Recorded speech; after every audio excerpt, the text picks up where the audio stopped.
À l'entame de ce journal, nous irons en Russie pour parler des projets structurants identifiés au cours de la rencontre entre la délégation malienne qui séjourne à Moscou et les administrations et sociétés d'État russes.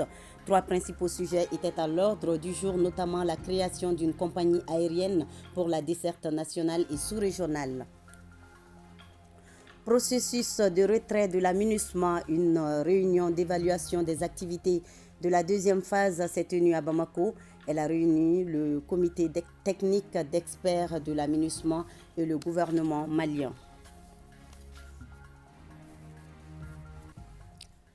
Mercredi 18 octobre, Madame, Monsieur, bonjour et soyez les bienvenus dans ce 13h.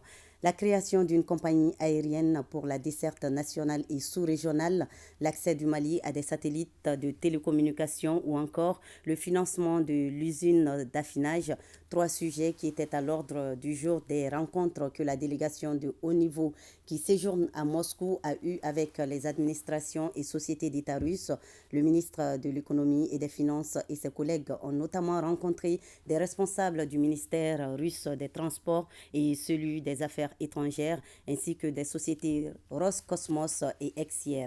Envoyés spéciaux à Moscou, Brahima Koulibaly et Yaya Konati. Des avions aux couleurs du Mali dans le ciel malien et celui de la sous-région, les autorités de la transition y travaillent depuis le sommet Russie-Afrique tenu en juillet dernier à Saint-Pétersbourg.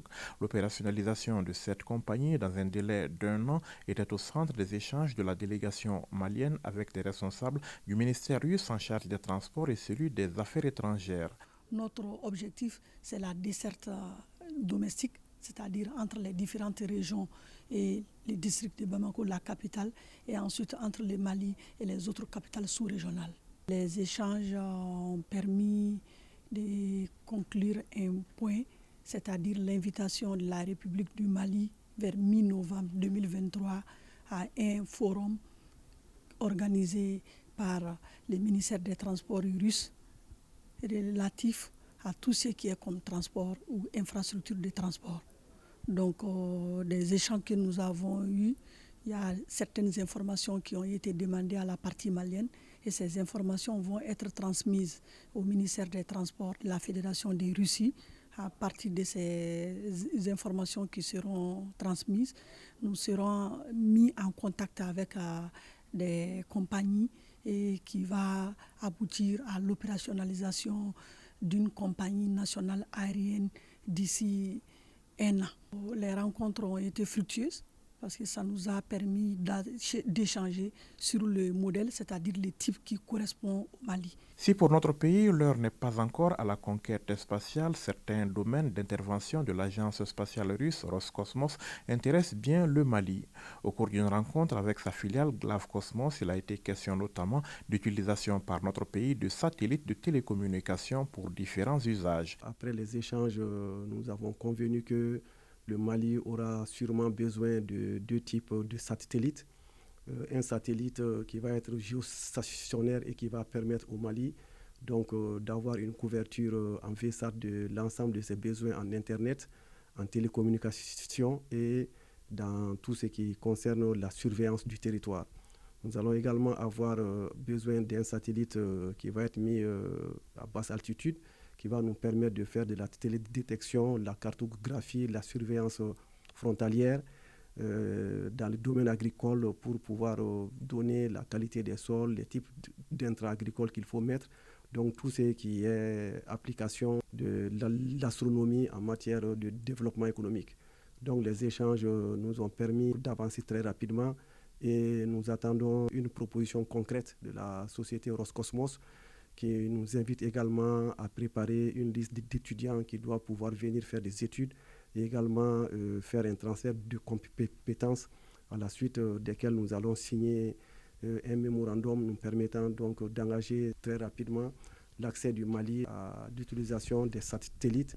Pourquoi pas lancer un satellite au nom du Mali. Le financement des projets adoptés au cours de cette visite, particulièrement de la société d'affinage, il en a été également question au cours d'une rencontre avec l'agence russe pour le crédit à l'exportation et l'assurance des investissements EXIAR, une agence qui se fixe comme objectif la protection des entreprises russes et de leurs banques de financement du risque de non-paiement. La société EXIAR a été rencontrée pour qu'il puisse discuter avec la société Gazprom Bank pour nous permettre d'assurer le financement de l'installation de cette usine.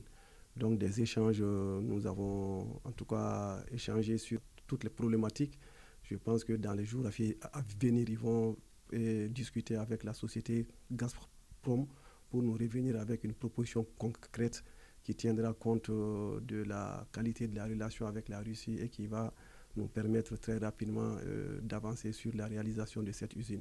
Avec EXIAR, le Mali compte œuvrer au développement des importations et des exportations en vue de favoriser l'essor des relations commerciales entre Bamako et Moscou. Retour chez nous, ici à Bamako, je vous l'annonçais en titre, le comité technique d'experts de la MINUSMA et le gouvernement malien se sont réunis hier pour évaluer les activités menées dans le cadre de la deuxième phase du processus de retrait de la MINUSMA conformément à la mise en œuvre de la résolution 2690 des Nations Unies. On retient que le processus suit son cours normal en dépit des difficultés rencontrées sur le terrain. La MINUSMA a réitéré son engagement à respecter les échéances fixées avec le gouvernement du Mali. Reportage Mamadou Fani. Cette réunion du comité technique d'experts de la MINUSMA et du gouvernement malien sur le processus de retrait de la MINUSMA vise à faire le point sur les avancées dans le transfert des tâches et responsabilités. Il s'agissait également de faire une évaluation de la situation sécuritaire. Cette réunion s'est déroulée dans un esprit constructif. Et ça nous a permis de faire le point de toutes les activités déjà réalisées depuis le démarrage de cette seconde phase du retrait. Et également, au cours de la réunion, ce qui a lieu aussi de souligner et de saluer, c'est que malgré les difficultés, nous avons pu soulever les défis et également envisager ensemble les mesures à apporter pour pouvoir les surmonter afin que cette seconde phase se déroule dans les meilleures conditions. L'évolution de la situation sécuritaire sur le terrain a des implications sur ce retrait de la MINUSMA avec une procédure accélérée de retrait qui va prendre place en consultation, en concertation avec toutes les parties, en particulier les autorités gouvernementales. Et à chaque fois qu'il y aura des difficultés, nous continuerons à travailler ensemble pour trouver des solutions. La deuxième étape du processus de rétrocession des camps de la MINUSMA se poursuit conformément au chronogramme prévu. Cependant, quelques difficultés demeurent. Pour Kidal, Tessalit, Aguelok, là également la visite conjointe elle est programmée. Les dates communiquées, vous les connaissez déjà, mais c'est vous dire également qu'en fonction des réalités du terrain, ces dates peuvent être avancées ou reculées. Donc pour le moment, je pense que les retraits de manière générale se déroulent conformément au calendrier présenté. Je confirme que la réunion a été l'occasion de réaffirmer l'engagement de la MINUSMA à respecter son départ dans les délais prévus avant le 31 décembre du Mali. Les experts maliens et de la MINUSMA entendent maintenir le dialogue pour un bon déroulement des opérations de retrait dans le respect des engagements pris par les deux parties. Rien à voir avec ce qui précède. Des jeunes filles et garçons âgés de 18 à 20 ans et amoureux de nos plats traditionnels ont participé à une compétition culinaire organisée par la Maison de la Femme et de l'Enfant de Ségou. L'objectif est de promouvoir et valoriser les mets traditionnels africains. C'était dans le cadre de la célébration de la Journée internationale de la fille. Reportage Fatmata Z Koulibaly Issaba. Prennent part à cette deuxième édition du concours d'art culinaire 3 groupes de jeunes composés chacun de 3 filles et 2 garçons. Des jeunes initiés pendant 1 mois à la préparation des plats africains par Doniblo dans le but de promouvoir les savoir-faire des jeunes. L'objectif de ce concours, c'est d'inciter les jeunes filles pour la cuisine, surtout nos repas traditionnels. Les taux à base de la farine du maïs, le laro et le fari sont des plats au programme de ce concours. À l'issue d'une heure de cuisson, les groupes préparant le fari, l'un de nos plats traditionnels à base de haricots, remportent la première place avec une enveloppe symbolique de 100 000 francs CFA, suivi du groupe de taux et le groupe laro termine troisième. Je suis très contente et je motive les jeunes filles à préparer à la maison, vraiment. C'est un atout pour nous et ne pas oublier nos plats traditionnels. Placé dans le cadre des activités de la Journée internationale de la fille, ce concours est aussi l'occasion de mettre l'accent sur le leadership féminin. La célébration de cette édition est une invite, voire une interpellation de l'ensemble des acteurs humanitaires et ceux du gouvernement à accorder dans leurs interventions la priorité absolue aux enfants, surtout les filles, afin d'abréger leurs souffrances tout en respectant leur dignité. La propriété, le choix du plat traditionnel et sa présentation sont les critères d'évaluation des plats du jour. Un sketch sur l'importance de la scolarisation des filles a agrémenté cette journée culinaire.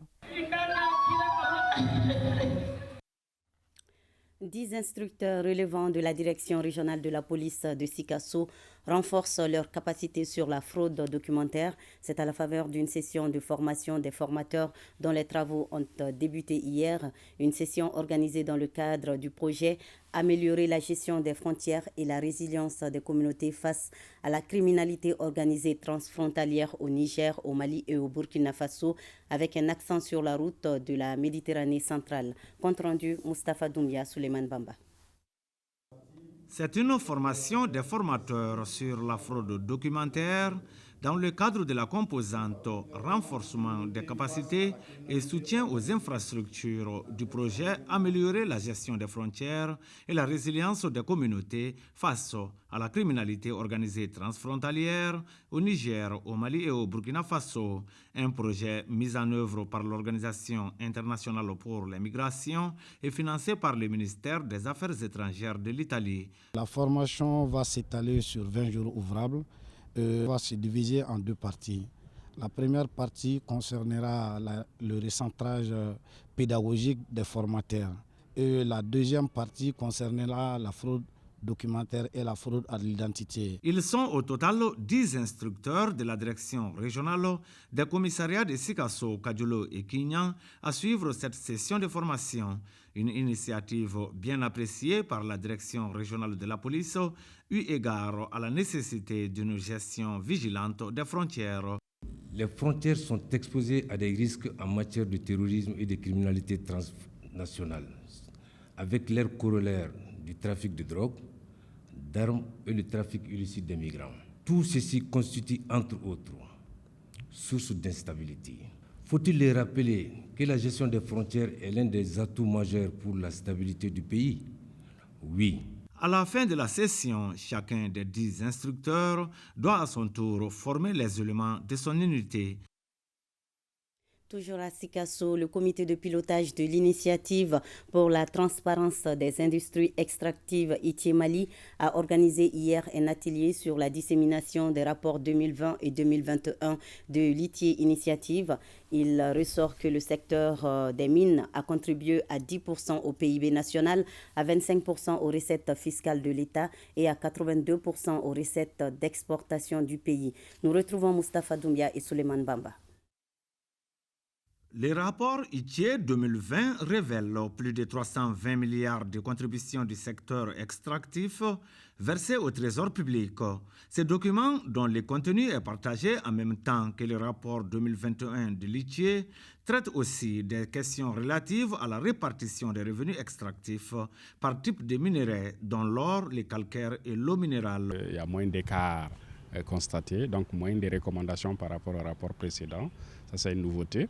Et puis les rapports également parlent désormais des propriétaires effectifs. Et aussi donnent la situation des licences, les référents des licences, la publication des licences. Ça, c'est quelques particularités qu'on retrouve dans ces rapports 2020 et 2021 de l'ITIE Mali. La contribution du secteur extractif au développement communautaire et à la création d'emplois est aussi prise en compte par les rapports 2020 et 2021 de l'ITIE. L'apport du secteur extractif à l'économie régionale et nationale est partagé et bien perçu par les autorités. En termes de patentes, Sikasso a une grande part dans les mines qui sont en activité actuellement. Il s'agit du complexe Somissi et de Nampala. Donc c'est très important par rapport à ces deux mines. En plus de ça, cette contribution formelle, il y a des contributions dans le cadre du développement social. En 2020 et 2021, la contribution du secteur extractif à l'économie nationale a oscillé autour des chiffres suivants. 10% du produit intérieur brut du Mali, 2% de l'emploi formel du Mali, 21% des recettes fiscales de l'État et 82% des recettes d'exportation du pays. Les rapports 2020 et 2021 de l'ITIE recommandent à la Direction générale de la géologie et des mines le suivi rigoureux des licences valides. Un jour plus tôt, le même exercice se tenait à Koulikoro sur, bien sûr, la synthèse des rapports 2020 et 2021 de l'ITIE, Initiative pour la transparence des industries extractives. On suit le reportage d'Ousmane Koïta de la station régionale. Il s'agit à travers cette campagne de dissémination des rapports ITIE 2020 et 2021 dans les régions du Mali d'informer et de sensibiliser les citoyens sur les dits documents. La télé vise également à rendre accessibles des informations des dits rapports au public et de recueillir ensuite les recommandations issues de ces différents échanges pour l'amélioration de la gouvernance du secteur extractif au profit de la population malienne. La rencontre est une initiative du comité de pilotage de l'initiative pour la transparence des industries extractives ITIE Mali. L'exercice d'aujourd'hui permet de prendre en charge la transparence, la redevabilité du Mali également vis-à-vis de ses citoyens. Après un long exposé sur le contenu des rapports et la projection d'un film en lien avec l'atelier, les participants ont posé des questions de compréhension sur le contenu relatif au nouveau code minier. C'est aussi l'opportunité pour les initiateurs d'expliquer la répartition des recettes issues de l'extraction de l'or au Mali et le rôle fondamental que joue la société civile dans les activités du secteur minier au Mali. C'est un exercice démocratique et c'est citoyen aussi. Et quand il y a la transparence aussi, je pense que c'est le développement qui est en train de venir petit à petit. Et nous avons fait aussi des recommandations par rapport quand même aux documents. Et ces recommandations, et je pense qu'ils vont les prendre en compte. On peut retenir en 2020 et en 2021 la contribution du secteur extractif à l'économie nationale qui a oscillé autour des chiffres suivants. 10% du produit intérieur brut du Mali, 2% de l'emploi formel, 21% des recettes fiscales de l'État et 82% des recettes d'exportation du pays, avec comme périmètre de conciliation 10 entités publiques pour 32 entreprises extractives. On prépare à cet atelier de dissémination des rapports ITIE 2020 et 2021 les membres du comité de pilotage de Koulikoro Kangaba et Sibi et les représentants des collectivités de ces localités. Nous restons à Koulikoro pour parler cette fois-ci de l'atelier de validation de la convention d'assistance mutuelle CAM qui vise à améliorer la santé des populations. Il s'agissait au cours de cette rencontre de 2 jours de trouver un cadre en rapport avec les réformes du système de santé en cours. Cet atelier s'inscrit dans le cadre de la mise en œuvre des activités du projet Kenya Sinsinwale de l'USAID et exécuté par l'ONG Palladium. Reportage Djemba Moussa Konati. Cet atelier de validation de la Convention d'assistance mutuelle CAM vise à intégrer les réformes politiques et institutionnelles en matière de santé pour être en phase avec le nouveau Mali en matière de santé. La rencontre s'inscrit dans le cadre de la mise en œuvre des activités du projet Kenya Sinsinwale de l'USAID et exécuté par l'ONG Palladium. Les maternités rurales, les dispensaires qui n'étaient pas pris en compte dans le système de santé. Et nous avons aussi des agents de santé communautaires et tout ça, ces innovations doivent être prises en compte dans la CAM. Et vous savez aujourd'hui qu'on a un mécanisme de prépaiement qu'on appelle le système de référence et évacuation. Nouvelle version aussi, on veut dynamiser. On veut intégrer aussi le régime d'assurance maladie universelle aussi en termes d'engagement et aussi bien que l'ANAM aussi dans la CAM. Les participants estiment que leurs préoccupations ont été prises en compte. Ce modèle type de convention intervient à la suite des constats. Et par endroit, on peut même dire que les conventions sont signées maintenant exécutoires. Et dans beaucoup de localités, des conventions ne sont même pas signées. Et c'est pour cela qu'il a été posé la nécessité de nous retrouver pour mettre à table toutes les difficultés et prendre en compte vraiment les préoccupations des différentes parties. Les participants sont venus de Kay, Sikasso, Ségou, Bamako et Koulikoro. Et puis à Tombouctou, 46 jeunes suivent une formation sur la photographie et l'audiovisuel. Cette approche vise à permettre à ces jeunes de contribuer à l'amélioration du statut nutritionnel des enfants, des adolescentes et des femmes en situation de vulnérabilité. L'initiative est du consortium Groupe du développement de l'Afrique avec le cinéma numérique ambulant du Mali et l'UNICEF. Reportage Najim Babassisi. 140 jeunes des régions de Mopti, Ségou et Tombouctou bénéficient du programme Mali Nafamathieu. Au compte de la région de Tombouctou, 46 jeunes apprennent la photographie et l'audiovisuel afin de contribuer à l'amélioration du statut nutritionnel des enfants, des adolescentes et des femmes en situation de vulnérabilité.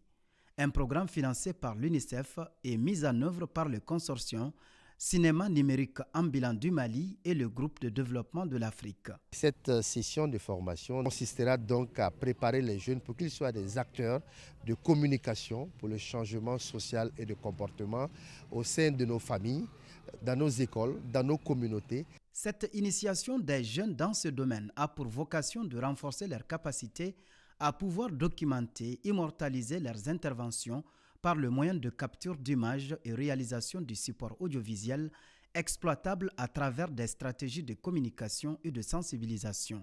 À travers ce qu'ils vont apprendre ici, ça serait vraiment une chance pour eux de vendre l'image de Tombouctou à travers sa culture, à travers le monde. Parce qu'aujourd'hui, il y a beaucoup de plateformes telles que TikTok, WhatsApp, Facebook et autres là, sont des outils qui peuvent vraiment faciliter à ces jeunes-là vraiment de vendre l'image à travers la culture que la région de Tombouctou égorge. Il faut être très assidu, poser des questions de compréhension pour que, au sortir de cette formation, ce que vous faites, la mise en application de tout ce que vous aurez appris ici, puisse contribuer à un changement de comportement positif que nous avons vraiment souhaité. Les bénéficiaires suivis de leurs formateurs vont réaliser des courts-métrages sur la promotion de certains comportements favorables pour la santé, l'éducation, la nutrition et le WOSH. Et c'est la fin de cette édition. Merci à vous de l'avoir suivi.